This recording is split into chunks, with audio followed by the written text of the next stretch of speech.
Hi all, welcome in next video. So in this video, I am going to tell you how to fill the income tax return for assessment year 2022-23. तो last video जो मैंने बनाया था वो actually English में था, so people are some asking for make this video in Hindi. So I am iterating the same thing. So I will be telling you all the steps in Hindi. So the same thing, but जो पिछला video था उसमें मैं पूरा complete नहीं कर पाया था क्योंकि उस साइट में कुछ तो इशू आ गया था। इनकम टैक्स वाली साइट में it was not loading properly, so on that time I did not complete that thing, but इस वीडियो में मैं पूरा कंप्लीट करने का ट्राई करूँगा। ओके एंड मैं बताने का ट्राई करूँगा और क्या क्या चीज़ें कर सकते हैं। तो पिछला तो मैंने वैसे बताया था सब कुछ, लास्ट में जस्ट सबमिट ही करना था। तो बिफोर दैट वो साइट जो था वो थोड़ा डाउन हो गया तो सबमिट नहीं हो पाया। बट इसमें let's try to capture all the things. मैं इसमें भी सबमिट नहीं करूँगा, I will tell you all the steps, but at the last minute I'll need to verify all the things before submitting, so I will hold that thing, but from beginning to till the last step I will tell you what you need to do. Okay so last में वही बचता है कि हम submit पे click करते हैं, फिर वो एक ई वेरिफिकेशन का आता है रेडियो बटन, उसको सिलेक्ट करो, ओके करो, तो फिर वो आधार नंबर डालने को बोलता है। तो आधार नंबर जैसे ही आधार नंबर आई थिंक उसमें ऑलरेडी रहता है सेलेक्टेड। अब जैसे कंटिन्यू करते हो ई वेरिफिकेशन के लिए तो एक ओटीपी आता है आपके मोबाइल नंबर पे, और वो ओटीपी डालने के बाद वो सबमिट हो जाता है। तो that is kind of minor step, not a big thing. तो वो हम कर सकते हैं इसके बाद। ओके मैं पहले बताने का ट्राई करता हूँ कि और हम क्या क्या कर सकते हैं। तो इसमें हम बेसिकली वही चीज़ करेंगे, मतलब थोड़ा बहुत डिटेल समझेंगे आईटीआर में क्या कैसा क्या रहता है, कितने टाइप्स होते हैं, कौन सा टाइप हमको सेलेक्ट करना है, और कहाँ कहाँ हम एग्जेम्पशंस ले सकते हैं। I return over exception but not that is that kind of exemptions. तो क्या क्या हम एग्जेम्पशंस ले सकते हैं, so that we are going to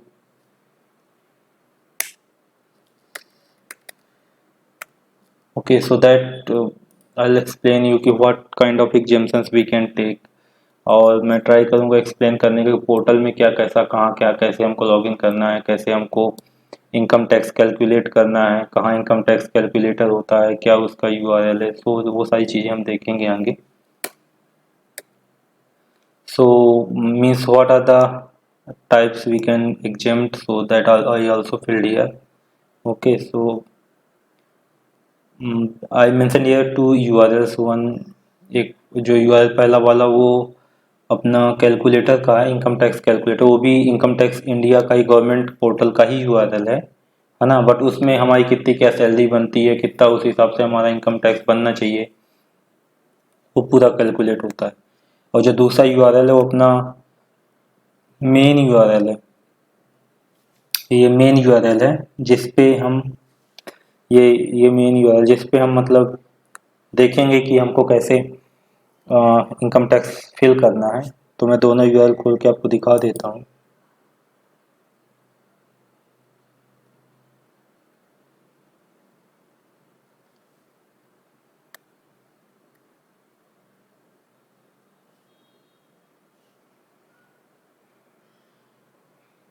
ये मैंने पिछले भी वीडियो में भी बताया था कि हम कैसे ये अपना सेकेंड यूआरएल है। ओके मैं वो भी कॉपी करता हूँ अपना,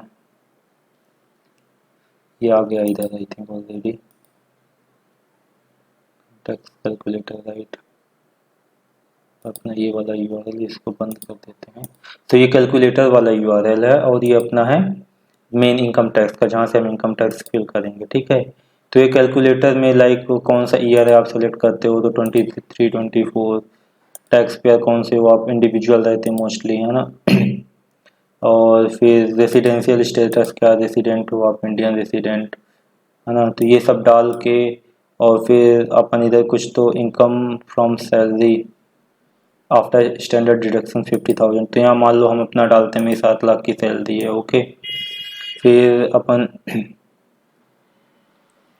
नीचे क्या चीज़ है, ये छोड़ो।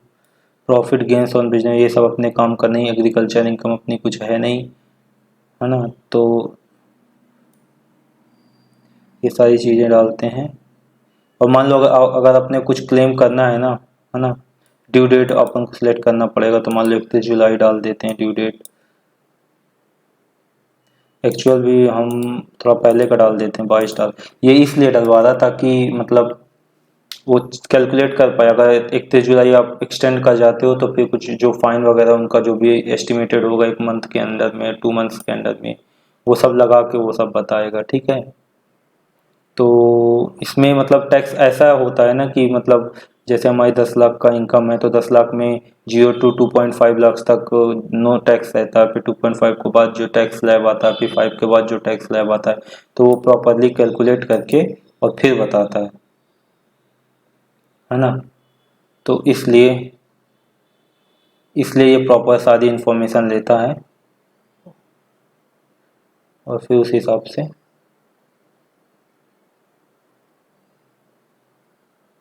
हिसाब से फिर ये अपनी डिटेल्स दिखाता है।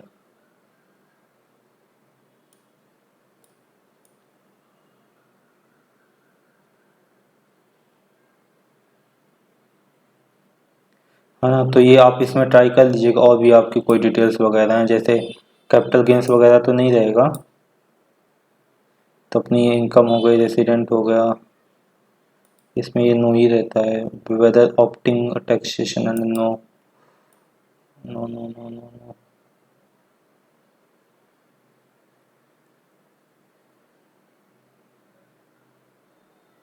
इंटरेस्ट वगैरह अगर आपके अकाउंट में क्रेडिट हुआ तो वो सब आप डाल सकते हो, बता सकते हो कि मेरा इंटरेस्ट है। अगर कोई TDS कटा तो टैक्स पेड वगैरह भी बता सकते हो कि मेरा इधर इस कंपनी में इतना TDS कटा है, तो उस हिसाब से वो बता देता आपको कि कितना टैक्स बन रहा है ना। बेसिकली 7 लाख तक तो हम एग्जम्प्ट कर लेते हैं, कोई इसमें वो नहीं रहता है। उसके ऊपर जाता है तो फिर हमको दिक्कत होती है ना। तो इसमें आप अपनी डिटेल्स डाल के और फिर ये इधर बताता है नेट टैक्सेबल इनकम, है ना। तो यहाँ मान लो 7 लाख डाल दिए, है ना, नेट टैक्सेबल इनकम, और ये अपने आप ये टैक्स क्रिएट हो जाएगा। नेट टैक्सेबल इनकम अभी 0 थी तो कोई टैक्स नहीं बताया उसने।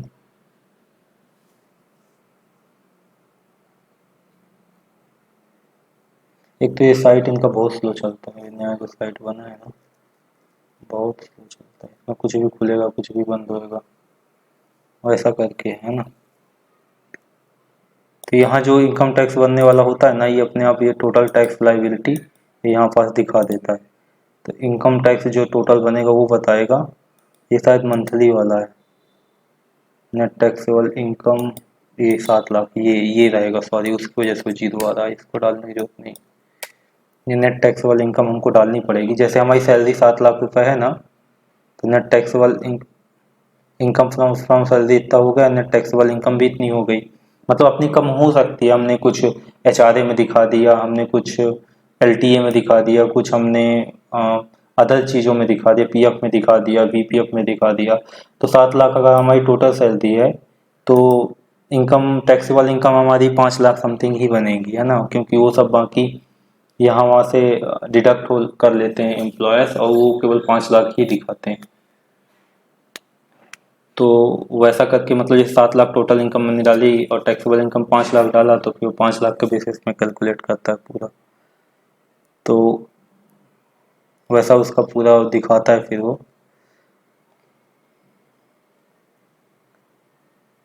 इनका चलता ही बहुत सही वाला है, ठीक है। तो ये आप कैलकुलेट कर लेना जो भी जैसे लग रहा हो कि कितना। हालांकि ये कैलकुलेट करने की ज़रूरत नहीं है, अपने को जो टैक्स स्लैब्स है ना, तो टैक्स स्लैब्स के बेसिस में हमारा ऑलरेडी अगर फॉर्म 16 रहता है ना, तो वो ऑलरेडी पूरी चीज़ कैप्चर करके रखता है इधर। तो वो हम सारी डिटेल्स देख सकते हैं अपने फॉर्म में। तो अगर आपका अकाउंट ऑलरेडी बना हुआ है तो लॉगिन करेंगे, नहीं तो रजिस्टर करेंगे। तो रजिस्टर में क्या होता है, बेसिकली आपको कुछ इन्फॉर्मेशन देनी पड़ती है ना। उसको मतलब एक दो टैब रहते हैं। गेट स्टार्टेड में अपना पैन कार्ड इज मैंडेटरी, है ना, क्योंकि इनकम टैक्स डिपार्टमेंट है तो पैन कार्ड तो लगने ही वाला है। पैन कार्ड से अपने सारे जो नंबर्स रहते हैं वो लिंक्ड रहते हैं, है ना। कुछ अपनी डिटेल्स देंगे, मोबाइल नंबर, आधार कार्ड, है ना। तो फाइल डिटेल्स में वही सेकंड ऑप्शन रहता है। और वो डिटेल्स देने के बाद जैसे आधार नंबर हमने दिया ना, तो आधार नंबर पे ओटीपी आएगा, तो ओटीपी डाल के हम फिर वेरीफाई करेंगे, वो आधार के थ्रू वेरीफाई होता है ना। और सिक्योर अकाउंट मतलब इसकी इसमें बैंक डिटेल भी देनी पड़ती है, एक दो बैंक की डिटेल देनी पड़ती हैं, जिसमें हम हमारे मतलब इसमें ट्रांजैक्शन होते हैं। जो प्राइमरी बैंक हम सेलेक्ट करेंगे ना, उसी के थ्रू ट्रांजैक्शन होता है। मतलब अगर ये हमारा कुछ इनकम टैक्स रिटर्न बनता है तो उस प्राइमरी बैंक में वापस आ जाता है ना। तो एक काम करते हैं, रजिस्ट्रेशन तो मेरा ऑलरेडी है, तो मैं रजिस्टर तो कर नहीं पाऊँगा, तो लॉगिन पे चलते हैं, लॉगिन करते हैं, है ना।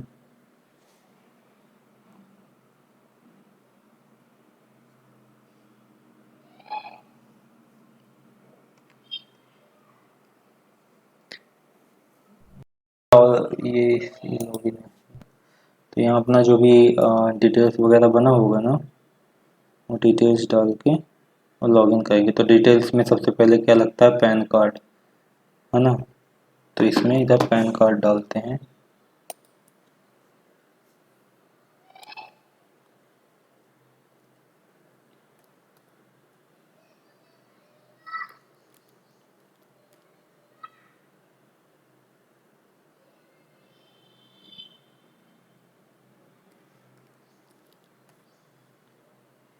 पैन कार्ड आ गया, ठीक है, कंटिन्यू करता हूँ मैं। अपने को ये चेक चेक करना पड़ेगा, है ना। जस्ट एक्सेस के लिए उनको मैं अपना पासवर्ड डालता हूँ।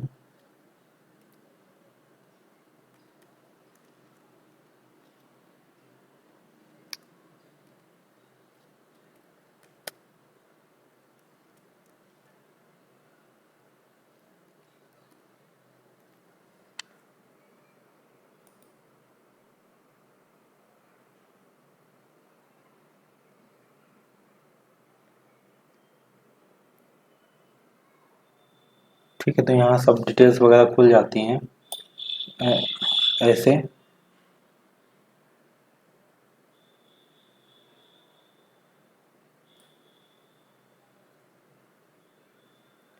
तो अभी हमको क्या करना है, हमको नेक्स्ट ईयर के लिए फाइल करना है। तो हम इधर फाइल नाउ पे क्लिक करेंगे, जो फाइल नाउ का बटन है ना। ये फॉर असेसमेंट ईयर 2023, 2022-23 ये ओपन होगा, है ना। इधर हमारे पास दो ऑप्शन है, ऑनलाइन मोड, ऑफलाइन मोड। तो हमको ऑनलाइन मोड ही प्रीफर करना है, तो हम यहाँ से अपना असेसमेंट ईयर सेलेक्ट करेंगे। इधर से ऑनलाइन मोड हमने लिया और कंटिन्यू किया, ठीक है। अब यहाँ से आ गया अपने पास ऑप्शन स्टार्ट फिलिंग का, तो क्लिक करेंगे स्टार्ट न्यू फिलिंग। अपना अपन इंडिविजुअल के लिए डाल दें तो अपन इंडिविजुअल सेलेक्ट करेंगे इधर और कंटिन्यू करेंगे। मैं उनके लिए बता रहा हूँ जो कि मतलब एम्प्लॉय हैं, है ना। मतलब किसी प्राइवेट सेक्टर में या गवर्नमेंट सेक्टर में, तो वो लोग ये फॉर्म भर सकते हैं, ITR1। इंडिविजुअल्स के लिए हम प्रेफर करते हैं भरना, ठीक है। और प्रोसीड करते हैं। हाँ, तो वैसे ही जैसे तीन चार टैब अपने ओपन हुए थे ना, कि हमको पहले डिटेल्स डाल दी हैं, फिर उसको वैलिडेट करना है, और फिर ये सब तीन चार चीज़ें, वही सेम चीज़ें यहाँ भी रहेंगी, है ना। तो लेट्स स्टार्ट करते हैं। तो हमारा taxable income is more than basic, तो हम पहला वाला ऑप्शन चूज करते हैं, है ना, और कंटिन्यू करते हैं। तो ये इस तरह का पॉपअप आता है, जिसमें सारी डिटेल ऑलरेडी फिल होके हमारी आ जाती है, एम्प्लॉयर से जितना भी हमारा टैक्स वगैरह कटता है वो सब। तो इसको हम ओके कर देते हैं। तो हमारी डिटेल यहाँ सारी फिल्ड रहेंगी। हमारे यहाँ 5 टैब हैं, आप देख सकते हो। Personal information, gross total, total deduction, tax paid and tax total tax liability. तो पर्सनल इन्फॉर्मेशन मतलब जो भी आपने पिछले साल या अभी अकाउंट बनाते समय डिटेल डाली होगी ना, वो सारी डिटेल रहती हैं। आपको एक बार कंफर्म करना पड़ता है ना, ताकि कोई अगर चेंज है तो आप सबमिट करने से पहले एक बार अपडेट कर लो। मोस्टली अपने चेंजेस नहीं रहते हैं, क्योंकि हमारा आधार कार्ड वही रहेगा, हमारा मोबाइल नंबर भी मोस्टली वही रहता है, ईमेल एड्रेस भी वही रहता है, बैंक अकाउंट डिटेल्स अगर एक से ज़्यादा है तो आप अगर प्राइमरी सेकेंडरी चूज करना चाहते हो तो कर सकते हो। तो मोस्टली ये डिटेल्स हमारी सेम ही रहती हैं, इसमें कुछ चेंज का ऐसा रहता नहीं है, बट फिर भी एक बार वेरीफाई कर लो, है ना। सेकंड है gross total income. Gross total income मतलब जो भी आपकी इनकम जनरेट हुई है ना एम्प्लॉयर के थ्रू, आपको साल भर में आपके पैन कार्ड में कितनी सैलरी क्रेडिट हुई है ना, या फिर कितना इंटरेस्ट क्रेडिट हुआ, या फिर कितना डिविडेंड मिला, वो सारा इसमें बताता है वो। ठीक है। और total deduction. Total deduction means आपका जितना भी मतलब इनकम है, टोटल इनकम है, टोटल इनकम में आपका कितना डिडक्शन है, मतलब आप पीएफ के थ्रू कितना डिडक्ट हुआ, एलटीए के थ्रू कितना डिडक्ट हुआ, आपने मेडिकल क्लेम में कितना डिडक्ट किया, मतलब कितना आपको एग्जेम्पशन मिलना चाहिए, वो टोटल डिडक्शन में रहता है ना। तो ग्रॉस टोटल इनकम जैसे आपकी मान लो 10 लाख बनी, 10 लाख में आपने 3 लाख रुपए का डिडक्शन कराया हुआ है, तो 10 लाख में 3 लाख घट जाएगा और 7 लाख का ही आपका इनकम टैक्स बनेगा। फिर उस 7 लाख के इनकम में आपका कितना टैक्स पेड हुआ, जो नीचे वाला टैब है ना ये टैक्स पेड वाला, ये टैक्स पेड बेसिकली मतलब आपने इनकम टैक्स डिपार्टमेंट को अपने एम्प्लॉयर के थ्रू कितना टैक्स पे किया हुआ है, वो इधर इस टाइप में आता है ना। तो किसी ने मान लो अगर 10,000 20,000, क्योंकि वो डिफ़ॉल्ट रहता है, अगर आप टैक्स स्लैब में आते हो ना तो एम्प्लॉयर जो आपकी सैलरी देता है तो वो बाय डिफ़ॉल्ट आपका टैक्स डिडक्ट करता है ना। तो उसने कितना डिडक्ट करके इनकम टैक्स डिपार्टमेंट को दिया, वो आप अपने जाके सैलरी स्लिप या अपना जो फाइनेंस रिपोर्ट बनता है ना उसमें चेक कर सकते हैं कंपनी के कि हमारा कितना टैक्स डिडक्ट हो रहा है ना। तो वो टैक्स जाके सीधे इनकम टैक्स डिपार्टमेंट में सेव होता है और उसको हम टैक्स पेड में यहाँ देख सकते हैं। तो मान लो अगर आपने टोटल 50,000 रुपये टैक्स पे किया है, ठीक है, और आपका टैक्स आपने जो डिडक्शन दिखाया उस टाइम पे नहीं दिखा पाए, अब आप अभी दिखाना चाहते हो डिडक्शंस, ठीक है।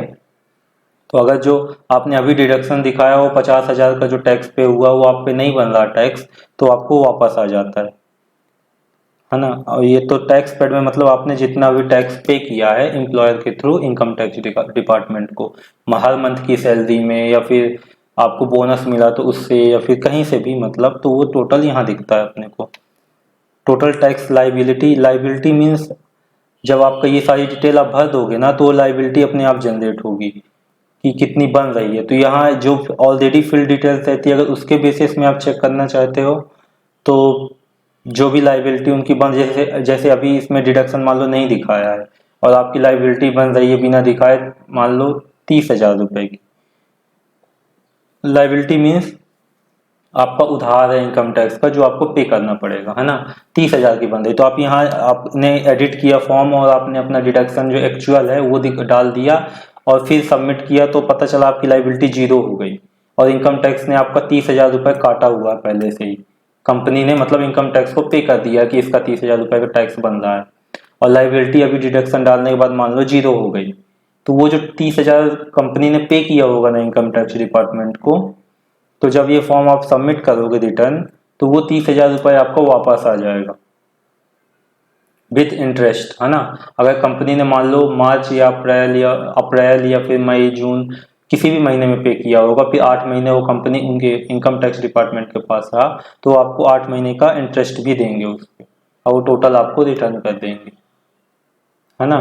तो वो चीज़ हमको ध्यान रखनी है कि हमारा जो फॉर्म है ना अगर हमने कोई डिडक्शन मिस किया है, कम एम्प्लॉयर को नहीं बताया, कभी कभी क्या होता है कि हमारा जैसे पीपीएफ अकाउंट ओपन हो गया या हमारा फिर एनपीएस ओपन हो गया तो हम यहाँ से सब उसमें अपना इन्वेस्टमेंट तो कर रहे हैं लेकिन हम एम्प्लॉयर को नहीं बता पाते हैं या फिर एम्प्लॉयर वो डिटेल्स इनकम टैक्स डिपार्टमेंट को सबमिट नहीं कर पाता है, तो उसकी वजह से इनकम टैक्स तो हमारा कट जाता है बट हमको जो एग्जेम्पशन मिलना चाहिए वो नहीं मिलता है ना। तो वो हम ले सकते हैं इधर, है ना। तो वन बाई वन मैं डिटेल्स डालता हूँ और फिर दिखाता हूँ आपको, है ना। पांचों टैब में हमको कुछ नहीं करना, कंटिन्यू करना है, डिटेल्स एक बार चेक करनी है बस कंटिन्यू करते चलना। तो ये कंटिन्यू किया।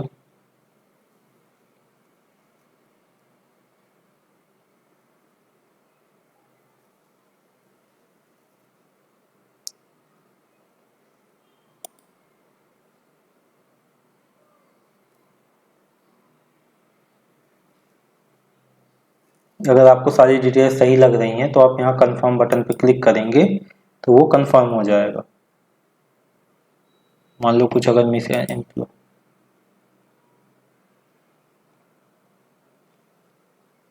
ये देखो कैसा है, ये घटिया साइट है। ये कंफर्म हो गया, देखा मैंने उधर कंफर्म पे क्लिक किया तो देखो पहला वाला इन्फॉर्मेशन कंफर्म हो गया। अभी ग्रॉस टोटल इनकम वाला खुल गया। तो जो भी ग्रॉस टोटल इनकम बता रहा है, अगर आपको लगता है कि हाँ सही ग्रॉस टोटल इनकम है, ज़्यादा नहीं बता रहा है या फिर कम नहीं बता रहा है, आपको जो फॉर्म 16 मिला होगा, तो आप इसको आगे जाके कंफर्म कर सकते हैं। तो आप आगे जाइए इसमें।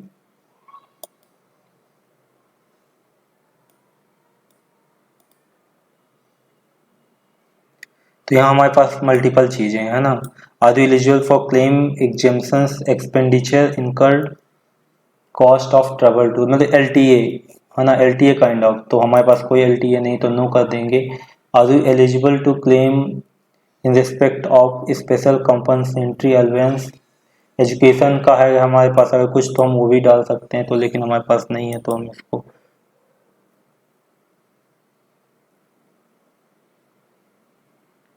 तो ये इसका, ये देखो इसमें ऑलरेडी मतलब एचआरए का इसने कंपनी को हमने बताया हुआ था, तो देखो ऑलरेडी 95,000 बता रहा है एचआरए का। तो that is well and good, तो हम इसके साथ एग्री करेंगे।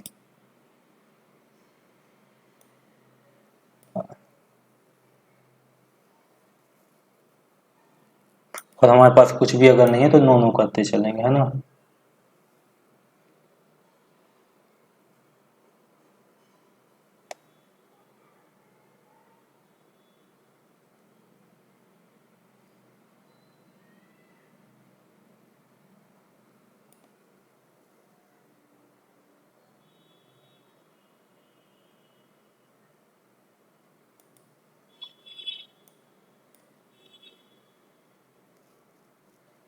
कंटिन्यू कर देंगे। वैसे ऑलरेडी फिल्ड रहता है तो हमको ज़्यादा चीज़ें डालनी नहीं पड़ती है, तो ये ग्रॉस टोटल जितनी बन रही थी उतनी ही बनेगी। हम इधर जाके इसको कंफर्म कर देंगे, ये हमारा कंफर्म, ठीक है। तो ये देखो दूसरा टैब भी कंफर्म हो गया, है ना। अब आए तीसरे टैब में।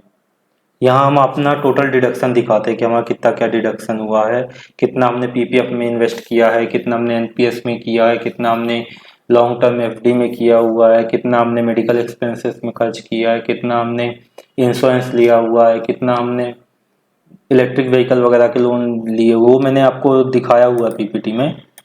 सॉरी,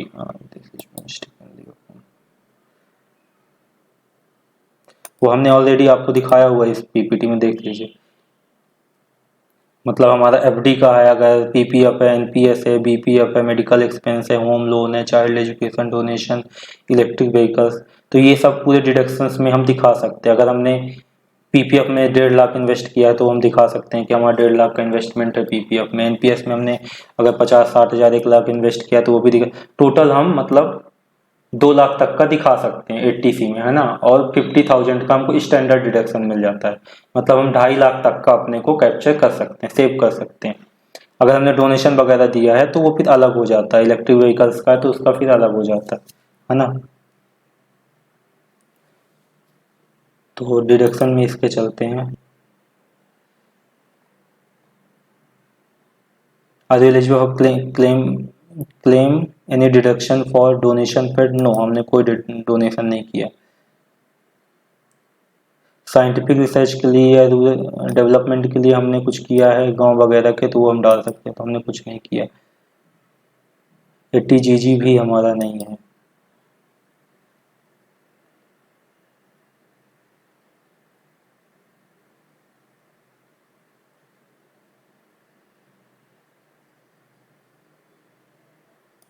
ओके,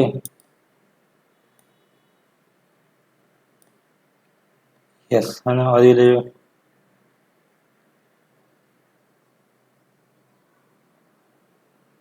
अगर एनपीएस में आपने डाला हुआ है तो एनपीएस का यहाँ से डाल सकते हैं, है ना।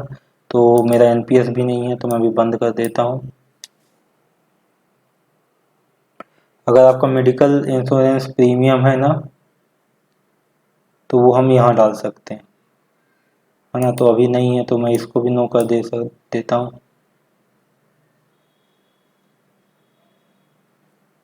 अगर हायर एजुकेशन के लिए कोई इंटरेस्ट हमने पे किया हुआ है तो वो हम डाल सकते हैं, तो ये भी मेरे पास नहीं, तो नो कर देता हूँ। तो जैसे हम एस करेंगे ना तो हमारे पास एक टेक्स्ट बॉक्स ओपन होता है, ये देखो, तो इसमें हम अमाउंट डाल सकते हैं कितना हमने लिया हुआ है, तो उसके हिसाब से वो बेनिफिट हमको मिल जाता है एग्जेम्पशंस का। Are you eligible to claim deduction in respect of any interest of saving, ये 80 TTA में, इसमें मतलब जैसे हमारा 5,000 तक 10,000 तक का जो इंटरेस्ट सेविंग्स बैंक अकाउंट में आता है ना, उसको भी हम रिवर्स करवा सकते हैं अगर ज़्यादा है तो, जैसे 600 800 1000 1200 ऐसा है तो, ठीक है ना, 10,000 के ऊपर अगर नहीं जाता तो अगर है आपका कुछ कि 200 400 आपके इसमें सेविंग बैंक्स का भी दिखाया है तो वो हम यहाँ डाल सकते हैं। कुछ बैंक जैसे किनकी किसी की ज़्यादा FD रहती है ना, तो 3-4 FD रहती हैं, तो 3-4 FD रहती हैं, तो फिर वो 3-4 FD का इंटरेस्ट आ जाता है, मतलब कुछ तो 4,000 2,000 3,000, तो अगर आपको लगता है कि वो इंटरेस्ट ज़्यादा, मतलब वो इंटरेस्ट पे हमारा कट चुका है टैक्स, तो उसकी हम एग्जेम्पशन यहाँ ले सकते हैं। तो जो हमारी ग्रॉस टोटल इनकम होगी ना, उससे वो 4,000 माइनस हो जाता है। जो हमारी ग्रॉस टोटल इनकम रहती है ना, उसमें हमारे बैंक से जो इंटरेस्ट कटता है ना वो भी ऐड होता है, और जो हमको मान लो हमने कोई डीमेट अकाउंट वगैरह खोला हुआ है तो उसमें जो डिविडेंड वगैरह मिलता है वो भी ऐड होता है, तो हम यहाँ उसको माइनस कर सकते हैं। मान लो हमारा 4,000 का इंटरेस्ट ऐड हुआ है ना ग्रॉस टोटल इनकम में, तो हम इधर से उसको फिर माइनस कर सकते हैं, है ना, तो वो हमारा माइनस हो जाता है। तो ये नो कर दो इधर और कंटिन्यू करो, बस हमको कंफर्म करते चलना है, और इसको हमने कंफर्म कर दिया तो वो सेम जाके उधर टिक लग जाएगा, है ना। ये कंफर्म किया तो टिक लग जाएगा उधर, ये देखो 3 में टिक लग गया, है ना। अब टैक्स पेड, अगर कोई आपका टैक्स कंपनी ने काटा हुआ है यहाँ दिखा नहीं रहा है, और आपके रसीद में मतलब रिसिप्ट जो मिलती है मंथली की, उसमें दिखा रहा है कि उसने 2,000 रुपये इनकम टैक्स डिपार्टमेंट को टैक्स दिया है, इनकम टैक्स कटा है आपका, तो आप यहाँ जाके मैन्युअली डाल सकते हो टैक्स पेड में, है ना। वो कंपनी का लेकिन आपको डिटेल देना पड़ेगा कि किस में कौन सी कंपनी ने काटा, वो थोड़ा बहुत आप डिटेल दोगे ना, फिर आप उधर जाके दिखा सकते हो, ठीक है। तो ये देखो 4 अपने फिल हो गए, कंफर्म कंफर्म कंफर्म में आ गए, है ना। तो अभी हम क्या करेंगे, टोटल टैक्स लाइबिलिटी, ये जी, इसको हमको, अगर हमारी कोई टैक्स बन रहा है तो ठीक है, जो टैक्स नहीं बन रहा, अगर हमें कुछ टैक्स पे किया हुआ है तो माइनस हो जाएगी, और जो हमारा टैक्स पेड है ना वो तुरंत रिटर्न आ जाएगा, मतलब हम जैसे आज सबमिट करेंगे ना, तो जैसे इनका वेरिफिकेशन पूरा होता है 10 डेज 15 डेज में, तो आपको रिफंड आपके अकाउंट में आ जाएगा।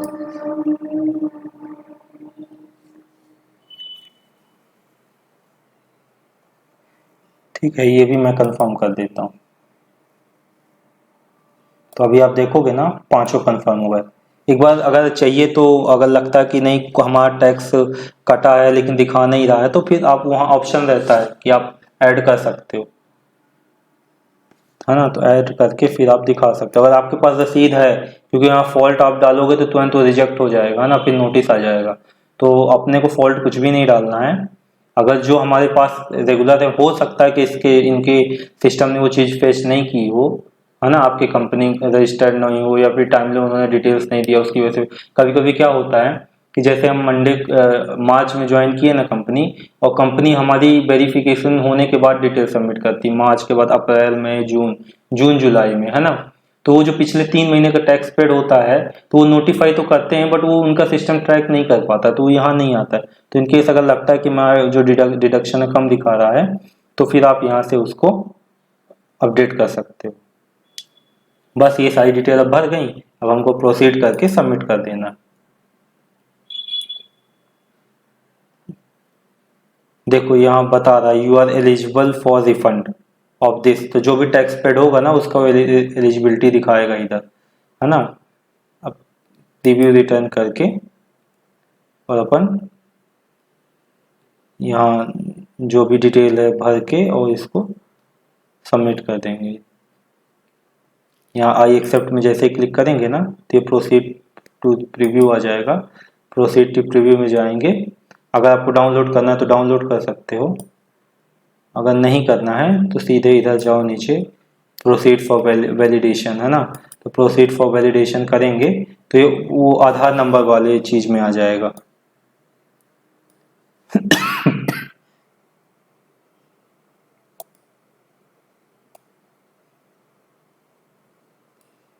Please click on respective description to resolve error, proceed further.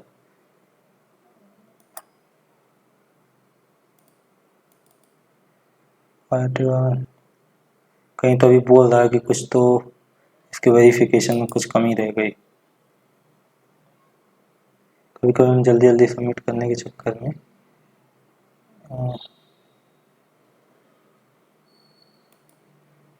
तो हो तो गया सब कुछ ऐसा।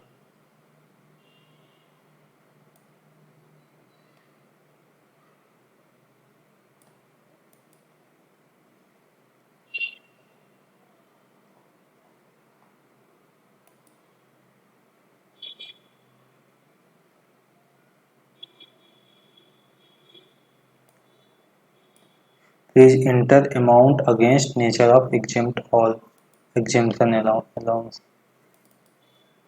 ना, ये कहीं का तो स्पेसिफिकली बोल रहा है। अगर हमारे पास एग्जेम्पशंस हैं तो हमको डालना पड़ेगा, नहीं तो जीरो करना पड़ेगा। ये इधर बताता है कि कहाँ पास हमको डालना है। अदरवाइज अगर हमारे पास एग्जेम्पशंस नहीं है ना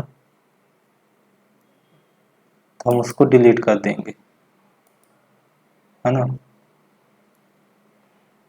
डिलीट किया, रीसेव कर देंगे।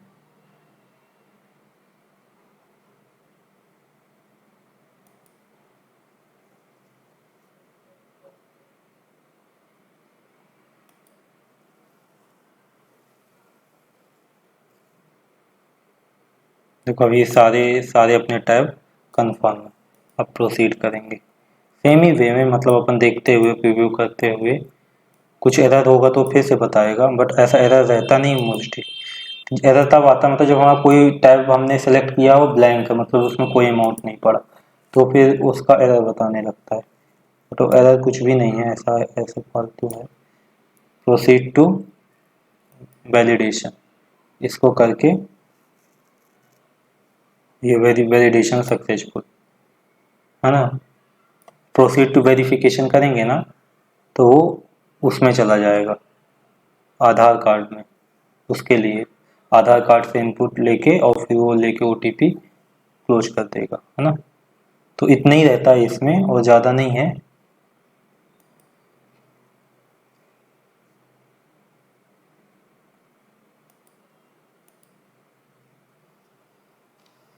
तो बस उसके बाद प्रोसीड टू वेरिफिकेशन कर देंगे आधार नंबर डाल के, तो वो सबमिट हो जाएगा, है ना।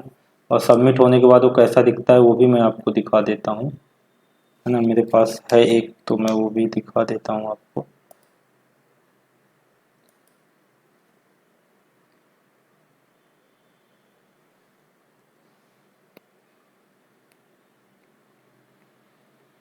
सबमिट होने के बाद कैसे दिखता है।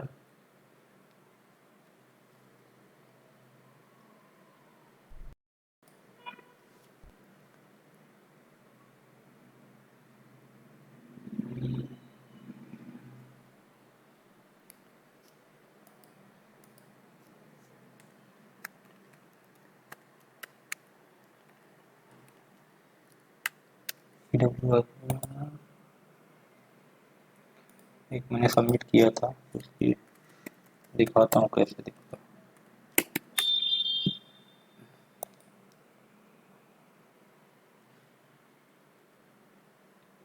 ये देखो ऐसे दिखता है ना, कि असेसमेंट ईयर रिटर्न फाइल, जिस डेट को आपने सबमिट किया उस डेट का रिटर्न वेरीफाइड ऑन, ये 14 तारीख को हमने वेरीफाई किया था। अभी रिटर्न प्रोसेसिंग मतलब जिस दिन ये लोग रिव्यू कर लेंगे इनकम टैक्स डिपार्टमेंट वाले, तो ये प्रोसेसिंग कंप्लीट हो जाएगी और फिर आपका जो भी रिफंड अमाउंट बनता है ना उसके लिए फिर वो दिखने लगेगा। प्रोसेसिंग कंप्लीट होते ही सीधे वो आपको जी जो भी बैंक अकाउंट डिटेल्स वगैरह आपने डाली होगी ना उस पर वो सीधे रिफंड हो जाएगा।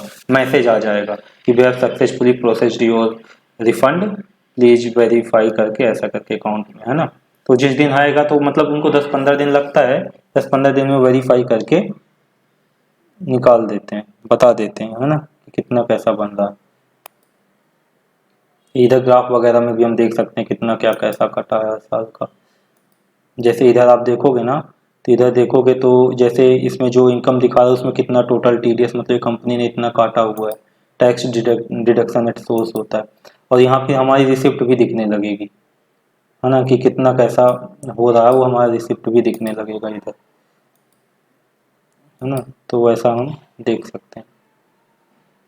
तो यही था, यही पूरा प्रोसेस है। कुछ डिफ़िकल्टी लगता है तो आप मेरे को कांटेक्ट कर सकते हैं, मेरे को ईमेल कर दीजिए या फिर मेरे इनबॉक्स में या कमेंट कर दीजिए, तो फिर मैं उसके अकॉर्डिंग मैं आपको गाइड कर दूंगा।